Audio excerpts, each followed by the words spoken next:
கல்யாணத்துக்கு அப்புறம் உன்னை பார்க்க முடியலன்னு தான் பார்த்துட்டு போகலான்னு வந்தேன். சரி மச்சி, நான் கிளம்புறேன். சரி சரிடா மச்சி. மச்சி, உன் ஒய்ஃப் ரொம்ப அழகாக இருக்காங்கடா. என்னங்க, உங்க ஃப்ரெண்டுக்கு கொஞ்சம் கூட மேனஸ் இல்ல. அவர் இப்படி சொல்லிட்டு போற, நீங்களும் சும்மா இருக்கீங்க. அமுதா, சொல்லுங்கண்ணா. யோகா இருக்கானம்மா, அவனை பார்த்துட்டு போகலான்னு தான் வந்தேன். இல்லண்ணா, அவர் வெளியே போய்க்கிறாரு. வரதுக்கு 1 மணி நேரம் ஆகும். அவர் வந்ததுக்கு அப்புறம் வாங்க. இல்லைம்மா, அவன் வரட்டும், நான் இருந்து பார்த்துட்டே போகிறேன். ஏண்டா வெளியே போனா சீக்கிரம் வீட்டுக்கு வரமாட்டியா? என்னாச்சு? என்ன ஆச்சா?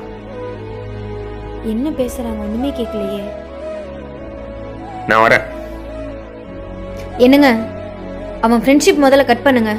ஏன்டி இப்ப அப்படி பேசுற? உனக்கு என்ன ஆச்சு? நீங்க வெளியே போயிருக்கீங்க, வரதுக்கு 1 மணி நேரம் ஆகும் நான் சொன்னேன். ஆனாலும் அவன் போகாம இங்கே இருக்கான். எனக்கு அவனை பார்த்தாலே சரியா படல. இனிமேல் அவனை வீட்டுக்குள்ள வர சொல்லாதீங்க. விஷயம் தெரியாம பேசாதீ. மச்சி, இந்த வீட்டுக்கு கல்யாணம் ஆகி புதுசாக ஒரு பொண்ணு வந்திருக்காடா. என்ன பேச்சா போடுவோமா?